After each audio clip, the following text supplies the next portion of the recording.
चले वतन की ओर डाल के प्रेम की डोर। हम चले वतन की ओर डाल के प्रेम की डोर। बाबा खींच रहा है आज सहज ही अपनी ओर। हम चले वतन की ओर।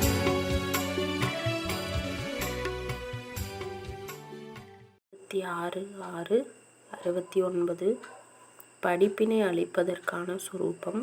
தன்னுடைய சொரூபத்தின் மூலம் படிப்பினை அளிப்பது. தந்தை யாரை பார்த்து கொண்டிருக்கிறார்கள்? குழந்தைகளை பார்த்து கொண்டிருக்கிறார்கள். இன்று முரளியில் என்ன கேட்டீர்கள்? நீங்கள் அனைவரும் யாரை நினைவு செய்கின்றீர்கள்? பாப்தாதாவும் குழந்தைகள் மட்டுமல்லாமல் 3 சம்பந்தங்களிலிருந்து 3 ரூபத்தில் பார்க்கின்றீர்கள். அனைவருமே குழந்தைகள்தான். எனினும் ஆசிரியர் ரூபத்தில் என்ன பார்க்கின்றார்கள்? வரிசை கிரகமாக மாணவர்களை பார்க்கின்றார்கள். மேலும் குரு ரூபத்தில் யாரை பார்க்கின்றார்கள் தெரியுமா? வரிசை கிரகமாக பின்பற்றக்கூடியவர்களை பார்க்கின்றார்கள்.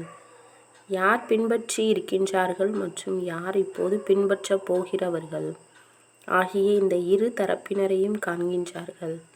முக்கியமாக எதை பின்பற்ற வேண்டும்? குரு ரூபத்தில் என்ன படிப்பினை அளிக்கின்றார்களோ அதில் முக்கியமாக எதை பின்பற்ற வேண்டும்? குரு ரூபத்தில் உரைத்த முக்கிய பின்பற்றுதலுக்கான விஷயம் எது? நினைவு யாத்திரை என்பது ஒரு சாதனமாகும். ஆனால் அதை கூட எதற்காக செய்கின்றார்கள்? முதலில் நான் என்ன பின்பற்ற வேண்டும்? நினைவு யாத்திரை கூட எதற்காக கற்பிக்கப்படுகின்றது? அசரீரி, நிராகாரி, பற்றற்றவர் ஆகுவது ஆகிய இவையே குரு ரூபத்தில் பின்பற்ற வேண்டிய முக்கியமான படிப்பினை ஆகும். நினைவு யாத்திரை கூட சாக்காரத்தில் இருந்த போதிலும் நிராகாரியாக, பற்றற்றவராக மற்றும் அசரீரியாக ஆகுவதற்காகவே செய்கின்றீர்கள். எப்போது அசரீரி ஆவீர்களோ அப்போதே குருவுடன் இணைந்து செல்ல முடியும். முக்கியமான ரூபத்தில் இதையே பின்பற்றி கொண்டிருக்கிறீர்கள். மேலும் பின்பற்ற வேண்டும். ஆசிரியர் ரூபத்தின் நடிப்பு இப்போது நடைபெற்று கொண்டிருக்கிறதா அல்லது முடிவடைந்து விட்டதா? Reverse course. ஆசிரியர் செய்வித்து கொண்டிருக்கிறாரா அல்லது தனக்குத்தானே செய்வித்து கொண்டிருக்கிறீர்களா? கல்வி கற்பதில்லை, ஆனால் உதவி செய்கின்றார். திருப்புதல் படிப்பிற்காக பள்ளி விடுமுறை அளிக்கப்படுகிறது. இதையே வீட்டுப்பாடம் என்று சொல்லப்படுகிறது. ஆனால் ஆசிரியருடன் தொடர்பு இருக்கும். உடன் இருப்பதில்லை, ஆனால் தொடர்பு மட்டும் இருக்கும். இறுதி வரை தொடர்பு இருக்கும். திருப்புதல் பாடத்திற்காக ஆசிரியர் ஒவ்வொரு நேரமும் கூடவே இருப்பதில்லை. ஆதலால் இப்போது ஆசிரியர் தொலைவில் இருந்தபடியே மேற்பார்வை செய்து கொண்டிருக்கின்றார். எந்த இடத்திலாவது ஏதாவது கஷ்டம் ஏற்பட்டால் நீங்கள் கேட்கலாம். எனினும் கற்பிக்கும் காலத்தில் எவ்வாறு உடன் இருந்தாரோ அவ்வாறே இப்போது உடன் இருப்பதில்லை. திருப்புதல் பாடத்தில் யார் யார் எவ்வளவு சக்தியுடன், எவ்வளவு முயற்சியுடன், ஊக்கம் உற்சாகத்துடன் பாடத்தை பயின்று கொண்டிருக்கிறார்கள் என்பதை இப்போது மேலிருந்தபடியே நல்ல முறையில் பார்த்து கொண்டிருக்கின்றனர்.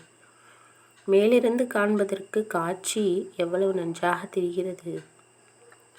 எவ்வாறு இங்கு மேலே அமர்ந்து பார்ப்பதற்கும் கீழே அமர்ந்து பார்ப்பதற்கும் வித்தியாசம் உள்ளது அல்லவா?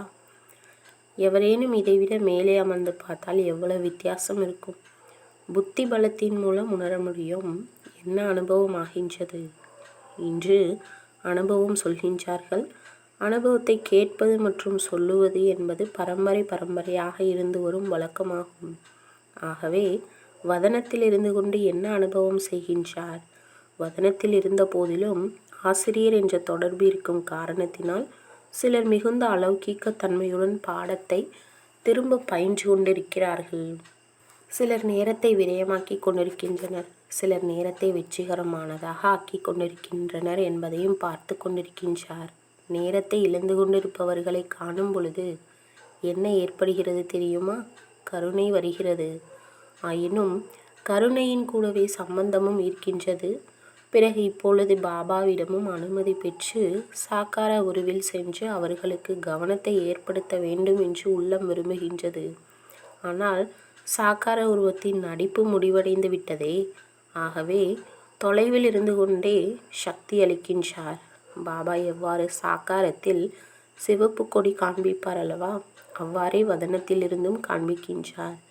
எனினும் அவ்வியக்த ரசனையை அவ்வியக்த உதவியை மிக சிலரை அடைகின்றனர் என்பதும் காணப்படுகிறது. எந்த ஒரு வழியை பின்பற்றும் போதும் தடைகள் வருகின்றன. அந்த தடைகளை கடப்பதற்காக முக்கியமாக என்ன சக்தி வேண்டும்? சகிப்புத்தன்மை. சகிப்புத்தன்மைக்கு முன்னர் என்ன சக்தி தேவை? தடை ஏற்படுவது எது? தடைகளை எதிர்கொண்டு வெல்வதற்காக முதலில் பகுத்தறியும் சக்தி தேவை, பிறகு நிர்ணயிக்கும் சக்தி தேவை என்று முன்னரே கூறப்பட்டுள்ளது. இது மாயை அல்லது யதார்த்தமா, லாபமா அல்லது நஷ்டமா, அல்பகால பிராப்தியா அல்லது சதாகால பிராப்தியா என்று நிர்ணயம் செய்ய வேண்டும். நிர்ணயம் செய்த பிறகே சகிப்புத்தன்மையை தாரணை செய்ய முடியும். முதலில் பகுத்தறிய வேண்டும், பின்னர் நிர்ணயம் செய்ய வேண்டும்.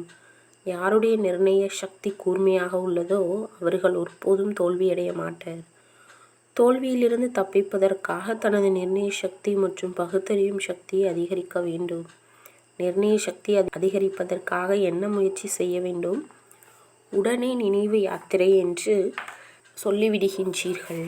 ஆனால் நினைவு யாத்திரைக்கும் பலம் கொடுக்கக்கூடியது ஞானம், அதாவது அறிவு எது என்பதும் தெளிவாக புத்தியில் இருக்க வேண்டும். மொத்தமாக புத்தியில் வைக்கப்பட்டுள்ளது. ஆனால் மொத்தத்தில் ஆங்காங்கு குறைவு ஏற்பட்டிருக்கிறது. பள்ளியில் சில குழந்தைகள் ஒருவரை ஒருவர் காப்பியடித்து மொத்த கூட்டு எண்ணை காண்பித்து விடுவர்.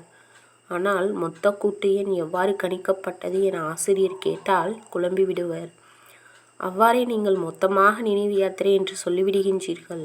ஆனால் அந்த மொத்தத்தை எந்த விதத்தில் ஏற்படுத்த இயலும் என்பதையும் அறிந்திருக்க வேண்டும். நிர்ணய சக்தி அதிகரிப்பதற்காக முக்கியமாக எந்த அவசியம் உள்ளது? விச்சார் சாகர் மந்தன். செய்து கடலிலேயே மூழ்கிவிட்டால் என்ன செய்வது? சிலர் விச்சார் சாகர் மந்தன் செய்வதற்காக அமர்கின்றனர். ஆனால் ஒரு சில அலைகள் தன்னுடன் இழுத்து சென்று விடுகின்றன. எவ்வாறு சரீரத்தின் ஏதாவது ஒரு ஸ்தூலமான சக்தி குறையும் பொழுது சக்தி நிறைந்த உணவு அளிக்கப்படுகிறது, அவ்வாறே நிர்ணய சக்தி அதிகரிப்பதற்காக அசரீரி, நிராகாரி மற்றும் கர்மத்தில் பற்றற்ற நிலை என்ற இந்த முக்கியமான உணவளிக்க வேண்டும். இவை பற்றி முன்பே கூறப்பட்டுள்ளது.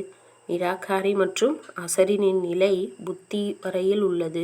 ஆனால் கர்மத்திலிருந்து பற்றற்றவராக இருக்க வேண்டும்.